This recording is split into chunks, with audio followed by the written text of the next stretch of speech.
ਅਖਬਾਰਾਂ ਦੀਆਂ ਸੁਰਖੀਆਂ ਤੋਂ ਲੈ ਕੇ ਟੀਵੀ ਚੈਨਲ ਤੇ ਇੰਡੋ ਕੈਨੇਡੀਅਨ ਗੈਂਗ ਵਾਇਲੈਂਸ ਬਾਰੇ ਆਏ ਦਿਨ ਖਬਰਾਂ ਵਿੱਚ ਸੁਣਨਾ ਹੁਣ ਇੱਕ ਆਮ ਗੱਲ ਹੋ ਗਈ ਹੈ। ਹਰ ਮਾਂ-ਬਾਪ ਦੇ ਜ਼ਿਹਨ ਵਿੱਚ ਇੱਕ ਡਰ ਦੀ ਭਾਵਨਾ ਬਣੀ ਰਹਿੰਦੀ ਹੈ ਕਿ ਉਹਨਾਂ ਦਾ ਬੱਚਾ ਗਲਤ ਰਸਤੇ ਨਾ ਪੈ ਜਾਵੇ। ਪਰ ਘਰ ਦੀ ਚਾਰ ਦੀਵਾਰੀ ਤੋਂ ਬਾਹਰ ਇਸ ਨੇਰੀ ਦੁਨੀਆ ਤੋਂ ਆਖਿਰ ਕਿੰਨੀ ਦੇਰ ਬਚਿਆ ਜਾ ਸਕਦਾ ਹੈ? ਇਸ ਪਾਵਰ, ਮਨੀ ਅਤੇ ਡਰੱਗਸ ਦੀ ਦੁਨੀਆ ਦੀ ਇੱਕ ਵਾਸਤਵਿਕ ਤਸਵੀਰ ਪੇਸ਼ ਕੀਤੀ ਹੈ ਰੈਂਚ ਧਾਲੀਵਾਲ ਨੇ ਆਪਣੇ ਨਾਵਲ ਡਾਕੂ ਦੇ ਵਿੱਚ।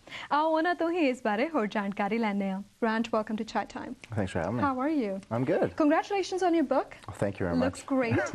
The name Daaku is pretty not so contemporary, if I may say. It's Why did you decide to go with that title? Well, I wanted to because it's I'm writing about an outlaw, right? A gangster, and I wanted to have that touch of Punjabi in there.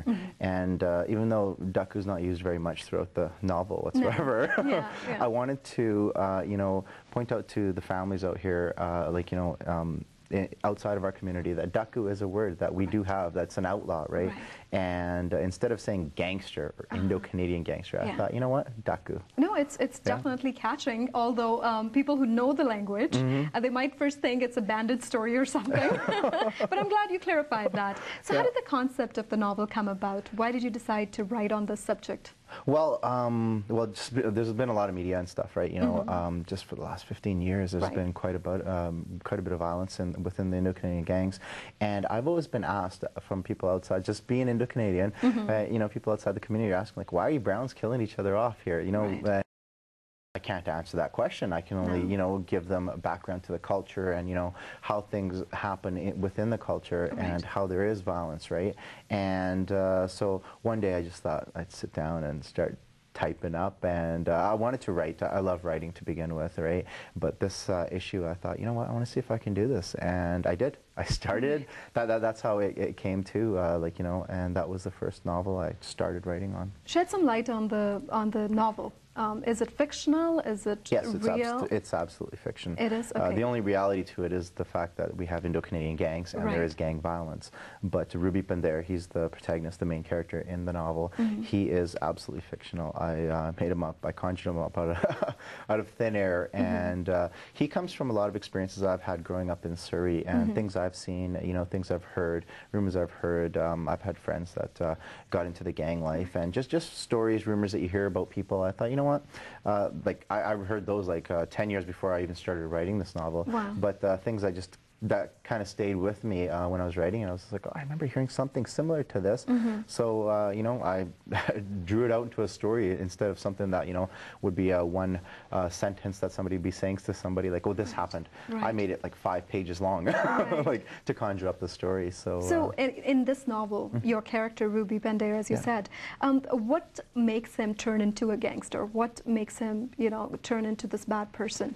Well, he sees, what I did was I put some older guys, he's young, right? Okay. And I put some guys in there that are a few years older than him. So he's got his own role models. These are the bad role models. Of course. He sees the money, the power, the girls that these guys are getting, right? They're getting all the flashy stuff. And he sees this and he's like, this is what I want. And there's a lot of youth out there right now that see the exact same thing. So I thought, you know what? Ruby's going to do this, and so he takes these guys as their role models, and he takes their lead, and he continues. All right, I want to ask you the conclusion. What's the ending like? I will have to read for that. Read that, yes. From the process, take us back. When you started writing this novel, the whole process, how long did it take you to write it, first of all? Okay, it was 4 years on and off. 4 I know years. people think, yes. Wow.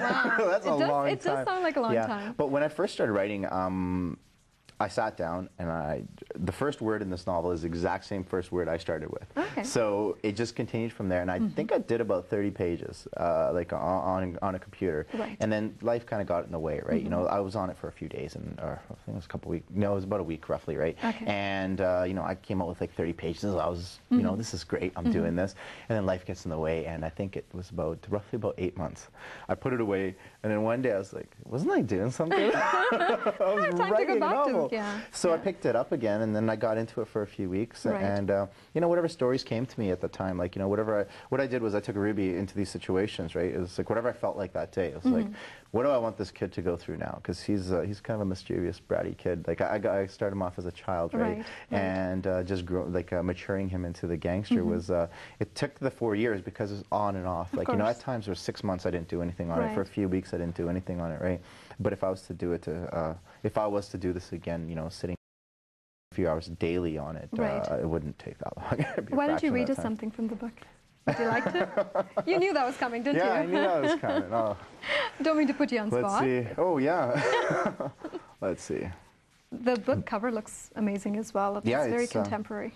Very cool. Yeah, it's a graphic novel, so I have to watch what I what I read. It's a family here. show. Yes. Let's see, where are we here? Okay. Let's start off here. I'm only going to do a little bit here. Sure. Okay. The cocaine business is worth a lot of money and is very dangerous. You're taking away someone's customer, you die. You give someone a better deal, you die. You side with the wrong side, you die. It seems as though there isn't any way to stay alive when you're dealing with that drug.